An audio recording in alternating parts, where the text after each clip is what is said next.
Welcome back, everyone. Before we dive in, be sure to drop your thoughts, feelings, and lessons in the comments below. Like the video and subscribe so you never miss stories like this. Let's get into it. The cruelest thing my girlfriend ever did was postpone our engagement for the third time, then laugh at me in front of her family and say, like it was a compliment, "Edmund doesn't rush me. He knows his place." She said it loudly at her cousin's graduation party in Norfolk, while people smiled and nodded like I was a well-trained accessory instead of a man with a ring in his pocket. When I didn't react, she leaned closer, eyes bright with certainty, and added, "See, he's fine." The room chuckled. I swallowed the heat in my chest and kept my posture steady. Here's how it happened. My name is Edmund Caldwell. I am a black man raised with the kind of quiet discipline that doesn't need an audience. I was taught that confidence is not noise, it is consistency. I work in operations management, the sort of job where you learn to plan for failure before it arrives, to document everything, to keep your voice level even when the stakes are high. For years, I believed those skills could protect my heart as well as they protected my work. I was mistaken. Love, I learned, is the one place where preparation cannot substitute for honesty. I met Beatrice Whitfield in Richmond, Virginia, at a charity gala hosted by a local historical society. She was elegant without effort, the sort of woman who could hold a conversation with a judge, a teacher, or a teenager and make each feel personally chosen. Her laugh was warm when she wanted it to be. That detail matters because later I would understand her warmth was a setting she controlled. That night she asked about my work, nodded thoughtfully, and said, "You seem like a man who keeps his word." I remember how proud I felt hearing it. Our first year together looked like the beginning of something sturdy. Bea introduced me to her mother, Winifred, in Charleston, South Carolina, where the Whitfields still spoke about family like it was a title you earned. Winifred was polite in the way some people are polite when they are evaluating you. Her smile never reached her eyes, but she called me Mr. Caldwell and offered sweet tea like a test. Bea squeezed my hand under the table and later whispered, "Do not worry. She will adore you." I believed her because I wanted to. I thought love was proof enough. Bea had friends with old, careful manners and sharp, modern instincts. Reginald, Florence, Theodore, Harriet, and a cousin named Percival who spoke in half-jokes that always landed like small insults. They met me at restaurants, rooftop gatherings, and weekend trips along the coast, and every time Bea framed me as dependable. "Edmund is solid," she would say. "Edmund is steady." She said it like praise, but after a while I noticed she never said I was cherished. Never said I was chosen. I did not confront it then. I stored away like a file I hoped I would never need. When Bea moved into my townhome in Richmond, she brought her preferences with her like furniture. She rearranged my pantry, replaced my soap, criticized my music, and called it improving the space. She did it with a smile and a kiss, and I told myself that compromise was normal. Yet even in the early days, she had a habit of pushing against my boundaries just to see if they moved. If I said I was tired, she planned a late dinner anyway. If I had work the next morning, she insisted we attend a gathering for appearances. She treated my schedule like a suggestion and her desires like a calendar. The first postponement came after 18 months.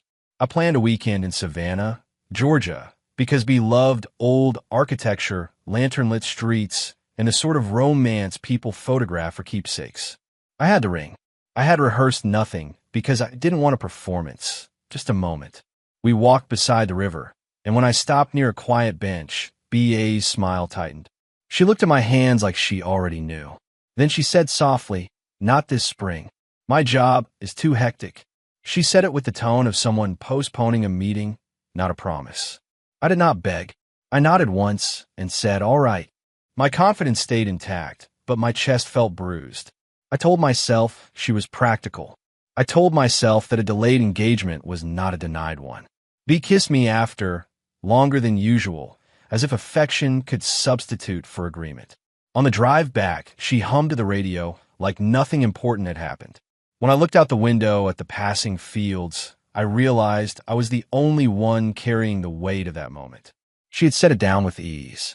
Weeks later, Bea began speaking to people as if an engagement was inevitable and distant, like a holiday she could schedule when convenient. "We're getting there," she told Florence at brunch. "Edmund is patient." Florence laughed and said, "Men like that are rare. Keep him." Bea smiled like she appreciated the advice. I sat there calm, buttering toast, feeling my dignity being discussed like a commodity. When Bea noticed my silence, she squeezed my knee under the table, not lovingly, but as a signal. "Behave." That was the first time I understood she wanted my composure to serve her image. The second postponement arrived near the holidays in Charlotte, North Carolina, at a gathering hosted by Reginald and Harriet. I had planned to propose before everyone left for the new year. Bea had talked about winter engagements like she expected it. Then, just before we walked inside, she adjusted her coat and said, "After the holidays, my mother wants the family to be in a better place." She did not explain what better meant. She did not apologize. She said it like a decision already approved by a committee. I studied her face, searching for tenderness. I found only control. That night, Bea laughed too loudly at Percival's jokes. She drank slowly and watched the room like she was monitoring a performance. When she introduced me, she said, "This is Edmund. He understands timing." The sentence sounded harmless, but it landed like a warning. Later, when I mentioned the postponement in the car, she stared forward and said, "Do not make this heavy. It will happen when it happens." Her words were smooth, but they contained a message. My hope was an inconvenience. I kept my voice even and replied, "I hear you." I did not say what else I heard. Suffering does not always look like desperation. Sometimes it looks like a man refusing to crumble while the person he loves tests how far his restraint can be stretched. I continued showing up. I continued planning. I continued being kind in ways that were easy to overlook because they were consistent. I paid for trips, handled errands, fixed what broke, and maintained our home like it was a shared responsibility. Bea accepted these things the way some people accept sunlight, as if it belongs to them. When I took her out, she thanked me in public and dismissed me in private. That contradiction became our rhythm. Around that time, Bea began speaking about marriage as something she was granting me, not something we were building together. "I like a man who can wait," she told Harriet, sipping coffee. "It shows discipline." Harriet glanced at me, uncertain, then looked away. BEA's eyes met mine across the table, daring me to object. I didn't. I stayed calm, because the moment I argued, Bea would label me emotional. She liked that label. It gave her permission to ignore whatever I said. So I learned to speak less and observe more. My friend Clarence Baines, a black man with a quiet mind and an honest stare, noticed a shift before I admitted it. We met for lunch in Richmond, and he said, "You are carrying something you have not named." I told him Bea was stressed, that work had her drained. Clarence nodded slowly and replied, "Stress does not make people disrespectful. It reveals what they already believe they can do." That sentence stayed with me. In my job, I tracked patterns. I forecasted risks. In my relationship, I had been pretending the warning signs were weather I could ignore. The third postponement happened in Charleston, in the same candlelit restaurant we loved. We sat beneath soft lighting while the servers moved like shadows. The ring was in my pocket again, heavy as a truth I'd delayed. Bea had been affectionate that week, calling me darling, touching my arm, speaking about our future like she was feeding me enough hope to keep me quiet. Then the conversation turned to her mother's expectations, and BEA's smile changed. She set down her glass and said, "We're not doing that tonight. No apology, no softness, just an instruction." I did not reach for the ring. I did not ask why. I simply nodded and paid the bill. Bea watched me sign the receipt like she was pleased with my obedience. On the walk to her car, she linked her arm through mine and said, "Thank you for being mature." It was the kind of compliment that hides a threat. Mature meant silent. Maturity meant manageability. When she kissed my cheek, her lipstick left a faint mark, like a stamp. I opened her door, waited until she sat, and closed it gently. Then I stood in the parking lot for a moment and felt something inside me go still. After that, I stopped asking. Not to punish her, not to win.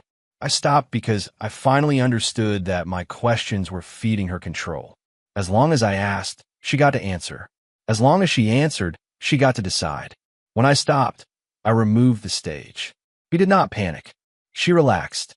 She started treating the absence of a proposal like proof she had trained me. She began making plans that assumed my presence, my money, my stability, without offering me certainty in return. That is how a person behaves when they believe they own your patience. BEA's circle responded to my silence by becoming bolder. Percival would say, "Still no ring, Edmund?" Then grin as if it were harmless teasing. Florence would add, "B is wise. She does not rush." Harriet stayed quiet, eyes dropping to her plate. Reginald laughed and said, "He's a disciplined man. That's rare." Their words sounded like compliments, but they were not describing my character. They were describing my usefulness. I stayed composed because I refused to become entertainment.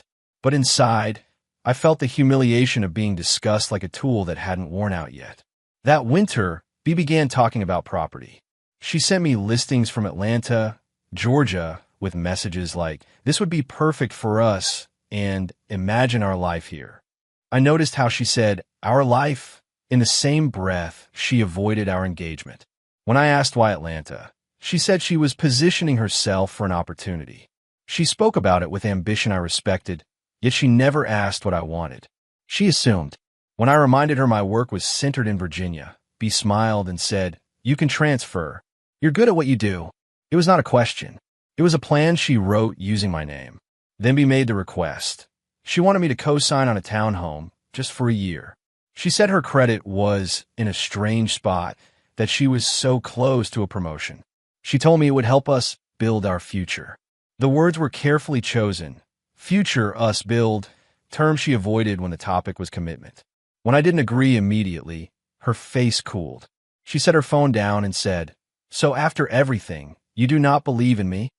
The accusation was sharp and unfair, designed to make me defend myself instead of questioning her. I held her gaze and answered calmly. Belief is not the issue. Responsibility is. BEA's eyes narrowed. She leaned back and said, "You're making it complicated." Her voice carried that familiar certainty. She expected me to yield. Why didn't? She sighed like I was exhausted. Then she did something subtle. She changed the subject and became affectionate again, as if my hesitation would dissolve under enough charm. That night she cooked dinner, kissed my forehead, and spoke sweetly about vacations. I sat there, steady, realizing she was not negotiating. She was managing. In operations, I learned the value of quiet documentation. I began doing the same at home. Not to spy, not to scheme, simply to stop being confused by contradictions. I paid attention to what B asked for, what she avoided, what she dismissed. I noticed how she became tender when she wanted something and indifferent when I needed reassurance. I noticed how her apologies were always conditional. "I'm sorry you took it that way," she would say, never admitting wrongdoing. And I noticed how she spoke about marriage only when it served her goals. Her pattern wasn't chaotic. It was consistent. The more I observed, the less I argued. My confidence became quiet armor. B mistook it for surrender. She began leaving paperwork on the counter. Loan pamphlets, property brochures, a folder labeled Next Steps. She would point at it and smile. "We're moving forward," she'd say. I would nod, non-committal, and she would interpret my calm as agreement. In the meantime, I started separating my life from her reach, piece by piece. Not dramatically, methodically, the way a man closes doors when he realizes a storm is coming. I met with an attorney in Baltimore, Maryland, during a work trip. His name was Augustus Sloan, and he spoke with the calm precision of someone who had watched many people confuse love with obligation. I told him I wasn't married and didn't want revenge. I wanted clarity. Augustus asked, "Do you share accounts? Do you share property? Do you share liabilities?" I answered honestly, and he nodded as if he'd heard it before. "The law cares about documents," he said, "not promises. If you want peace, you must put your life in writing." I didn't tell B about the attorney, not because I was hiding guilt, but because I didn't need permission to protect myself. I opened a new account and redirected my direct deposit. I closed the joint savings B referred to as the wedding fund, a fund she had never contributed to consistently. I moved my passport, social security card, and other documents into a safe deposit box. I changed passwords and enabled extra verification. These were not acts of hostility. They were acts of adulthood. If B truly loved me, she would respect boundaries. If she didn't, she would expose herself the moment those boundaries appeared. B noticed the changes the way a person notices the temperature dropping, slowly, then with irritation. "Did the bank have an issue?" she asked one evening, feigning casualness. I looked up from my laptop and said, "No issue. I'm reorganizing." B blinked, then smiled as if she approved. "Good," she said. "I like a man who is proactive." That was the problem. She always liked my strength when it benefited her. She never liked it when it limited her. I watched her carefully as she walked away, and I felt my certainty solidify into something harder than hope. The Norfolk graduation party arrived in early spring.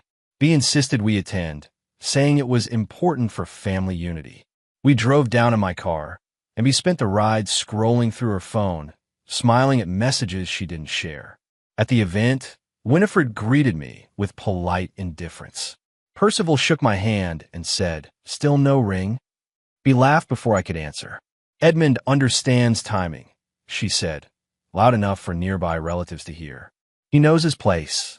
The sentence landed like a slap dressed as humor.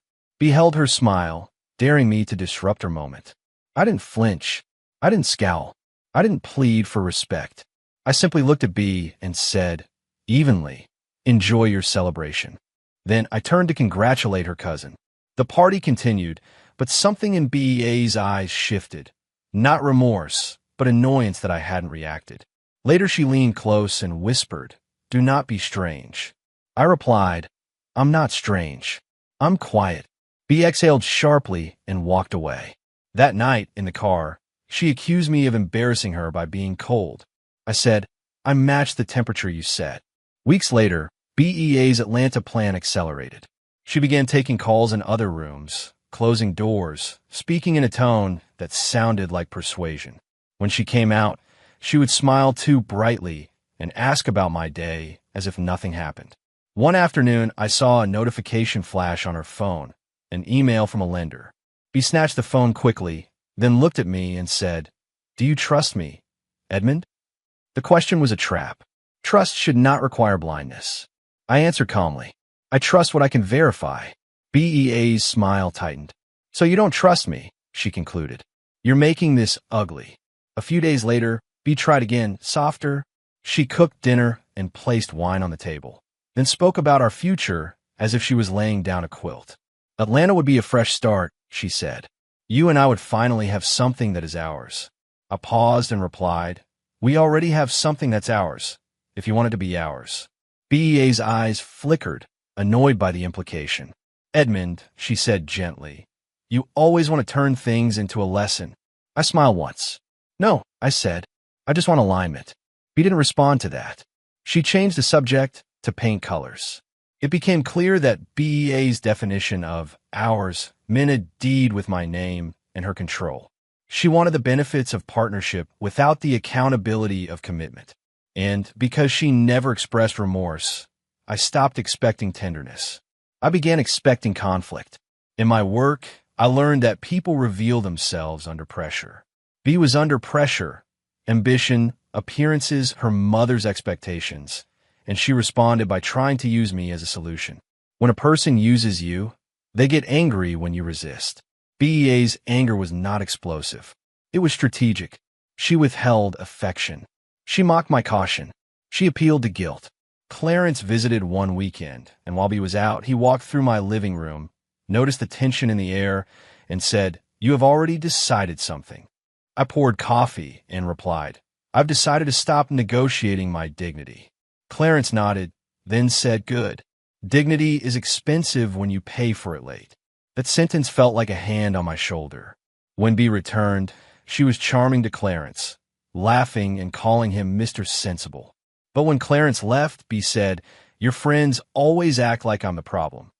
Her voice held no sadness, only irritation. I answered, "They notice what I notice." Then B crossed a line that removed the last excuse I had been clinging to. I came home from work and found B at the counter with a stack of papers. She looked up, and smiled brightly. "Good news," she said. "I applied for the townhome." I stared at the papers and asked, "You applied without me?" Bea waved a hand. "It's fine," she said. "They just need verification. I used your information from your old pay stubs. I knew you'd come around." There was no shame in her voice, no apology. She said it like she'd saved time. In that moment, I felt my love turn into clarity. I kept my voice calm. "You had no right to use my information." Bea rolled her eyes. "Do not be dramatic," she said. "We're building a life. You always act like paperwork is personal." I replied, "Paperwork is the only thing the world respects when feelings fail." Bea scoffed and said, "You're punishing me because I wasn't ready to get engaged." She turned it back to the engagement, as if her postponements gave her permission to trespass in my life. I looked at her steadily and said, "You don't get to borrow my name because you refuse to honor it." Bea's expression hardened. "So what?" she said. "You're going to sabotage me?" The way she spoke, like my boundaries were sabotage, told me everything. I didn't argue further.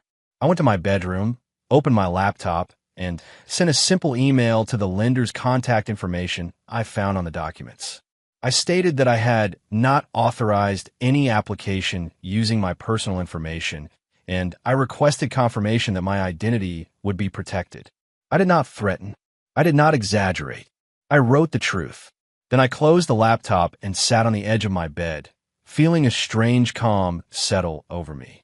The next morning, Bea was sweet again, almost theatrical. She made breakfast and talked about weekend plans, as if affection could rewind the night before. I let her speak. I drank my coffee. My calm was not confused anymore. It was finality. At work, my phone rang during a meeting. I stepped out and listened to a lender's representative politely confirm that the application would be flagged for additional verification. They asked if I wanted to place a fraud alert. I said yes. My voice did not shake. When I returned to the meeting, my team was discussing risk mitigation. I almost smiled at the irony. I had been doing the same thing in my personal life. That evening, Bea came home tense, her pleasant mask cracked. She dropped her bag and said, "What did you do?" I looked at her and replied, "I protected myself." Bea's eyes flashed. "They treated me like I was trying to steal," she snapped. "Do you know how humiliating that is?" I held her gaze. "No," I said. "You know how humiliating it is. You created it." Bea's mouth tightened as she shook her head. "You always have to be right," she said. She did not say she was sorry. She did not ask how she'd hurt me. She only cared that she had been inconvenienced. Bea called Winifred and cried into the phone, but the tears sounded like performance, not remorse. "He's trying to control me," she said, loud enough for me to hear from the hallway.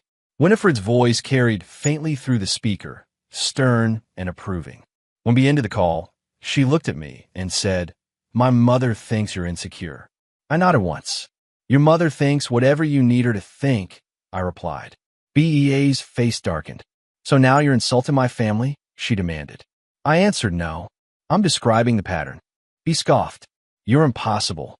The lender's verification process triggered a chain reaction Bea hadn't predicted. The property manager requested more documentation. The agent became cautious. Bea, who relied on confidence and charm, now faced questions that required proof. Every time she tried to glide past them, she hit a wall. She reacted the way she always reacted when reality didn't cooperate. She blamed someone else. She blamed me. She blamed the lender. She blamed timing. She never blamed herself. Watching her scramble didn't make me feel victorious. It made me feel sober.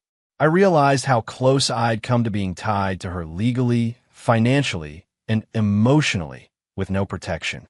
Bea tried to reclaim control by reframing the story publicly. She told Florence and Harriet that I was stressed and acting strange. She told Percival I was dragging my feet. At a dinner in Richmond, she teased me again. "Edmund is being careful," she said, smiling. "He's suddenly an expert on boundaries." The table laughed politely. I set down my fork and said calmly, "Boundaries are what keep a person from being used." The laughter thinned. Bea's smile froze. Harriet stared at her plate. Percival's grin faltered. Bea's eyes narrowed, as if I'd violated an unspoken rule, never name the truth. After dinner, B cornered me in the kitchen and hissed, "Why would you say that?" I turned to face her and replied, "Because it's true." B shook her head, angry. "You're trying to make me look bad," she said. I answered, "You don't need my help." BEA's face twisted with offense. "You think you're better than me," she accused. I stayed level. "No," I said. "I think I'm responsible for myself." B stared at me as if she could not comprehend a man who would not trade his peace for her approval. Then she said something quiet and sharp. "You'll regret this. Threats only work when you fear losing what someone offers." BEA's threat slid off me because I had already accepted the loss. That night, I slept in a guest room, not to punish her, but because I refused to share intimacy with someone who treated me like a resource. In the morning, I dressed neatly, went to work, and handled my responsibilities with the same discipline I always had. B texted me once, "ACT normal." The irony would have been laughable if it didn't hurt. I stared at the message, then turned off my phone. Normality had been the problem. Normal had been my silence. The lender called again later that week. They confirmed the application could not proceed without my direct authorization, and due to inconsistencies, it would be withdrawn. They advised me to keep my fraud alert active. I thanked them. When I hung up, I felt something like relief, but deeper. It was the relief of a man who has finally stopped negotiating with a fire. B came home and slammed a cabinet. "It's dead," she said. "The whole thing is dead because of you." I looked at her and replied, "No. It's dead because you tried to build it on my name without my consent." BEA's anger became cold. She stopped cooking. She stopped touching me. She walked through the house like a queen inspecting a servant. When she spoke, it was clipped and contemptuous. "You love paperwork more than people," she said. "You want control." I answered only when necessary, because arguing with someone who never feels remorse is like pouring water into sand. Meanwhile, I kept moving quietly. I scheduled another meeting with Attorney Augustus. I asked about my lease, my options, and the cleanest way to untangle my life from hers. Augustus listened and said, "Peace is a decision." The decision became clear when we brought up engagement again, not with love, but with leverage. One evening she sat across from me, chin lifted, and said, "If you want me to stay, you need to prove you're serious." I almost smiled. The woman who postponed me 3 times now demanded proof. I replied, "I was serious when I asked. I was serious every time you delayed. I'm still serious about not begging." BEA's eyes sharpened. "So you're refusing?" she asked. I answered, "I'm choosing." He scoffed. "Then choose loneliness." Her voice held no sadness, only pride. I nodded once. "All right." Be packed in stages, not because she was conflicted, but because she wanted attention. She moved her clothes first, then her shoes, then her cosmetics, each item removed like a message. She expected me to stop her. I didn't. She called Winifred dramatically, telling her I had changed.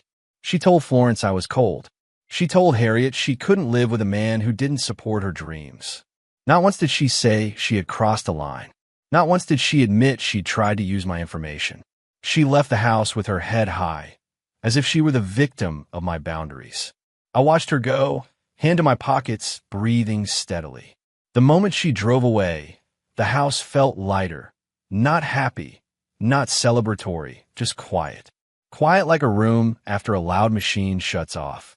I walked through the living room and noticed how much of my life had been organized around not upsetting B. I had chosen restaurants to match her mood, trips to match her aesthetic, conversations to match her tolerance.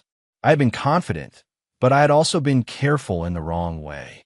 I sat at my dining table and wrote a single sentence in my notes, then read it twice. If she wanted to be my wife, she would not rehearse life without me. I saved it and closed the phone. I didn't seek revenge. I didn't post online. I didn't call her friends to tell my side. I returned to my routine with surgical focus. I went to work. I trained. I cooked. I slept. I handled the practical details, changing locks, separating utilities, updating accounts, finalizing paperwork. Each task felt like reclaiming a piece of myself. Clarence came by and helped me move a few items. He didn't ask for gossip. He simply said, "You look tired." I replied, "I'm healing." Clarence nodded. "Healing looked quiet on you," he said. He tried to return through the side doors of communication. She emailed about items she forgot. She texted about a misunderstanding. The messages never contained remorse, only a desire to keep a thread attached. I responded politely about logistics, nothing more. When she asked to meet to talk, I declined. Not cruelly, calmly. BEA's final message was sharp. "You'll never find someone like me." I stared at the screen and thought, that is the point. I blocked her. The block wasn't angry. It was closed. I refused to keep donating my piece to someone who treated it like spare change. 2 months later, a recruiter reached out about a role in Philadelphia, Pennsylvania, a step up, more responsibility, more pay, more room to grow. I would have hesitated before, worried about BEA's timeline, BEA's preferences, BEA's mother's opinions. This time I considered only my life. I accepted. I moved quietly, without speeches or announcements. I rented a clean apartment with tall windows and simple furniture. I bought a new table, a new bed, and dishes that matched because I wanted them to match. The first night of my new place, I sat on the floor with takeout and felt gratitude so deep it was almost painful. In Philadelphia, my life became mine again. I worked long days, came home to silence, and realized silence can be a form of safety. I started running early in the mornings, not for attention, but for endurance. I made friends slowly. I read books at night, instead of negotiating with someone's mood. My confidence returned in a cleaner form, no longer tied to proving I could endure disrespect. It was confidence rooted in choice. I didn't need to announce anything to feel successful. I simply lived my life without asking permission. The private victory was not money or a title. It was peaceful. BEA's karma was not dramatic, but it was fitting. Because her application had been flagged, she found herself under scrutiny in other places. She complained to people about bank drama, but she couldn't make it sound noble. She tried to rent in Atlanta, but higher deposits and extra verification followed her, and she blamed the world. She jumped between short-term options, leaning on friends who grew tired of her certainty. Florence stopped returning calls. Percival stopped teasing. Harriet, I heard through Clarence, simply said, Edmund saw the truth. BEA's world was built on image, and once the image cracked, people stepped back. The strange thing about a person without remorse is that they keep walking proudly into the consequences. B reached out again through an unknown number months later. I'm in D.C. for a conference, she wrote. We should meet. Be adults. I read it, felt nothing, and deleted it. Being an adult, in my experience, meant choosing what preserves your dignity. I didn't need closure from B. I had created my own. The man she tried to manage was gone. In his place was a man who still loved deeply, but never at the cost of self-respect. That was the difference between endurance and self-abandonment. Late that summer, I traveled to Washington, D.C. for work. After a meeting, I walked to a coffee shop near the hotel. The city felt busy and bright, full of people moving with purpose. As I stepped out with my cup, I saw B across the street.